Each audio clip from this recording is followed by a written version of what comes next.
Hello and welcome to this tutorial. I'm Robin from DxO, and in this video I give you an introduction to the FilmPak 7 software. There are a couple of ways to use FilmPak. One is as a plugin from a host application like Photoshop. Here you can access it from the filter menu to edit the image you're working with. The other method, which is the one we're using in this video, is to use it as a standalone photo editor. After launching FilmPak, we see our computer's disk drives and folders on the left of the interface. These are read directly from the computer, so there's no need to import your images. When we select a folder to work with, we see a grid of thumbnails for the images in that folder. If you find the thumbnails are too large or small, you can change their size using the slider to the top right of the interface. To select an image to work with, click the thumbnail once and you will see a tick icon overlaid. There's also a useful option in the File menu listing files that you've recently used. To open an image for editing, double-click its thumbnail, or right-click on the thumbnail and choose the Open option. When the image opens, we see the main editing workspace. To change to a different image, you can return to the thumbnail view by clicking the grid icon in the toolbar. Alternatively, click the arrow icons to cycle through the images in a folder. There are a lot of useful icons in the toolbar which include cropping the image,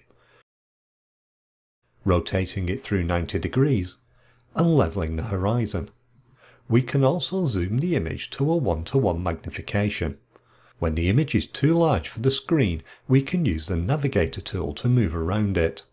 Over on the right side of the interface, we have a list of film presets we can apply to the image. These show a preview of the current image to help you pick one. Then, to remove a preset from an image, click the thumbnail a second time. What's special about the renderings in FilmPak is that they've been reverse engineered from actual film stocks, making them extremely accurate. With so many presets to choose from, it can be difficult to choose one. Fortunately, DxO has created some great tools to help us. Let's use the filters option to choose a negative film for this image. This narrows the choice, but let's refine it by selecting only colour films. We then have 17 films, which makes choosing one much easier. The preset produces an excellent result, and we can read about it in the description panel. If we regularly use a film, we can mark it as a favourite by clicking the star icon below the thumbnail. Let's clear the filters now to return to the full list of presets. We can remove individual filters by clicking them here, or we can clear all filters using the list. I'll then filter the list to show only my favourites. It's also possible to search for a preset by entering part of the name, for example Kodak. This lists all the Kodak films, and I can also apply the filters to help find the one I want to use. An alternative way to find a suitable film is by using the time machine. When we open the time machine, we see a timeline from the 19th century to the modern day. Choosing one of these shows the films and renderings associated with that period. This is an excellent tool for recreating a look from a certain time in history. In the information panel, we see the images and information about historic events of the day.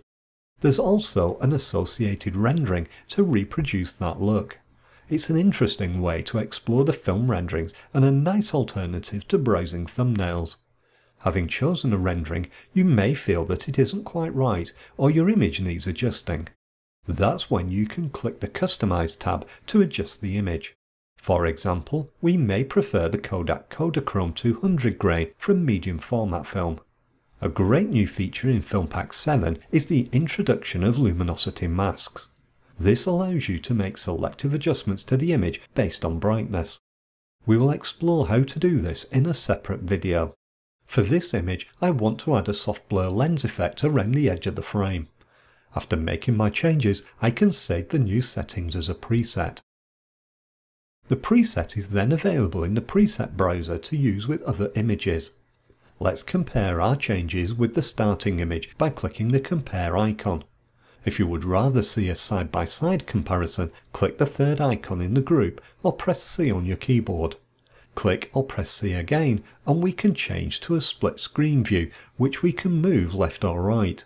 Click it a third time and we return to the single image preview. When you've finished editing, you can save the adjusted image using the save icon. This opens a dialog where you can choose the folder and name for the new image. You're now ready to explore the world of analogue photography from a digital perspective. If you have any questions, feel free to visit our website dxo.com.